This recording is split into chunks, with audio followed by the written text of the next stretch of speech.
अस्सलाम वालेकुम। Sindh online school में अवां शागिर्दनि खे भलीकार। आऊं आहियां अवां जे इल्म कीमिया जो उस्ताद नजफ हैदर मेमण। प्यारा ॿारो, अॼु अवां जे साम्हूं जेको टॉपिक आहे मूं वटि उहो आहे नील बोहर वारे एटम जो model, Niels Bohr's atomic model. Chapter number 3 जो टॉपिक आहे असां वटि। गुज़िरियल टॉपिक में असां इहो पढ़ियोसीं त रदरफोर्ड जे एटॉमिक मॉडल में ॿिनि क़िस्मनि जा डिफेक्ट्स यानी खामियूं नज़र आयूं। उन्हनि खामियुनि खे दूर करण जे लाइ 1913 ईस्वीअ में नील बोहर नाले हिकिड़ो साइंटिस्ट हुयो जंहिं पंहिंजे एटम जो मॉडल पेश कयो ऐं रदरफोर्ड जे मॉडल में जेके डिफेक्ट्स नज़र आया उन्हनि खे ख़तम कई। नील बोहर जे मॉडल जूं 2 पॉइंट्स आहिनि असां वटि। पॉइंट नंबर 1 आहे असां वटि इहा त when electron revolves around the nucleus in fixed energy orbits, यानी नील बोहर ॾसियो त इलेक्ट्रॉन जेको न्यूक्लियस जे चौधारी रिवॉल्व करे थो, घुमे थो, उन में उहा जेका एनर्जीअ जा ऑर्बिट्स आहिनि या एनर्जी लेवल्स आहिनि उन्हनि में इलेक्ट्रॉन जी एनर्जी फिक्स आहे, यानी it will not emit energy by its own. यानी इलेक्ट्रॉन न्यूक्लियस जे चौधारी रिवॉल्व कंदे पाण ई ॼाणे एनर्जीअ खे इमिट न कंदो, यानी खुद ब खुद एनर्जीअ खे ज़ाया न कंदो, ख़ारिज न कंदो। यानी रदरफोर्ड नील बोहर छा पियो ॾसणु चाहे त ही एटम जो न्यूक्लियस आहे। इन न्यूक्लियस जे ॿाहिरां जेके सर्कुलर ऑर्बिट्स आहिनि, गोल दायरा आहिनि, इन्हनि गोल दायरनि में इलेक्ट्रॉन रिवॉल्व कंदो रहे थो पियो।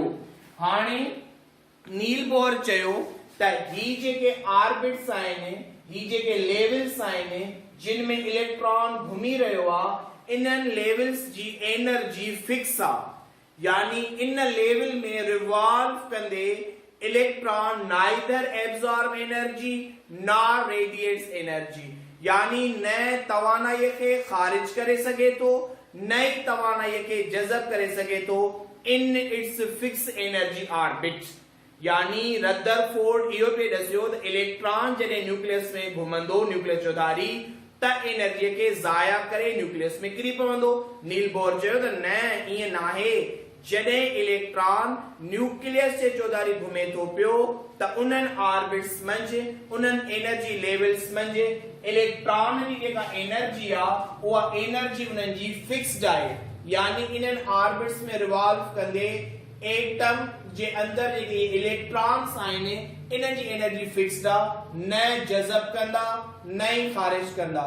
रदरफोर्ड इन्हनि सर्कुलर जेके लाइंस आहिनि इन्हनि खे रदरफोर्ड एनर्जी लेवल्स जो नालो ॾिनो, ऑर्बिट्स चई सघूं था, एनर्जी शेल चई सघूं था, मदार सिंधीअ में चई सघूं था, इलेक्ट्रॉन में घुमंदो।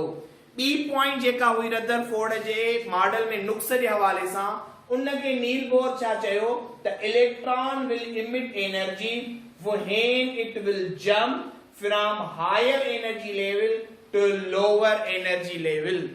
छा तो ॾसणु चाहे नील बोहर?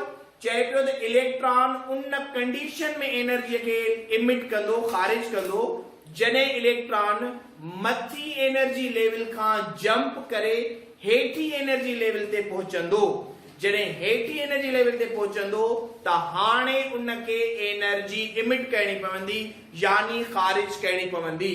यानी रदरफोर्ड जे नुक्स में खे ख़तम करण जे लाइ नील बोहर असांखे इहो ॾसियो त ही जेके एनर्जी जा ऑर्बिट्स आहिनि इहो फिक्स्ड ऑर्बिट आहे। ही E1 ऑर्बिट आहे, ही E2 आहे, इन नमूने सां सेकंड ऑर्बिट हूंदो उन में E3 थींदो, ईअं थर्ड ऑर्बिट हूंदो असां वटि उहो E4 थींदो असां वटि।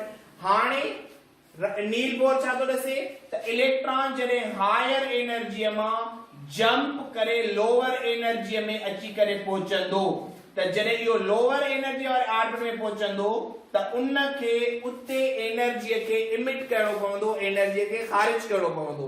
त पोइ इन ॿिन्ही ऑर्बिट्स जे विच में एनर्जीअ में डिफरेंस क्रिएट थी वेंदो, यानी हायर एनर्जी लेवल ऐं लोअर एनर्जी लेवल यानी उहो ऑर्बिट जंहिंमें एनर्जी तमामु घणी आहे ऐं उहो ऑर्बिट जंहिंमें एनर्जी तमामु घटि आहे, पोइ उन ॿिन्ही जे विच में डिफरेंस क्रिएट थी वेंदो जंहिंखे असां डेल्टा ई सां रिप्रेजेंट कराईंदासीं। डेल्टा ई मां मुराद हिनखे डेल्टा पढ़ंदासीं।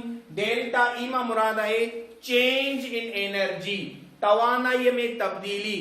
केतिरी तब्दीली अचे थी, ॿिन्ही लेवल्स जे डिफरेंस खे खणंदासीं यानी इन्हनि खे लिखंदासीं असां E2 माइनस E1 यानी delta E is equal E2 मां मुराद है हायर एनर्जी लेवल, E1 मां मुराद है लोअर एनर्जी लेवल।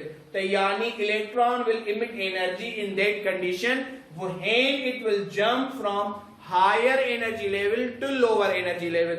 जॾहिं मथी लेवल खां जंप करे पाण खां हेठी लेवल में ईंदो जिते एनर्जी घटि आहे त पोइ उते उन एनर्जीअ खे छा करणो पवंदुसि, उनखे इमिट करणो पवंदुसि त जीअं घटि एनर्जी वारे ऑर्बिट में फिक्स थी सघे पियो। त यानी इहे ॿ अहम पॉइंट्स ऐं अहम नुक्ता हुया असां वटि नील बोहर वारे एटॉमिक मॉडल में, ऐं आउं उमीद पियो कयां त तव्हांखे नील बोहर वारो एटॉमिक मॉडल सम्झ में अची वियो हूंदो। Thank U very much.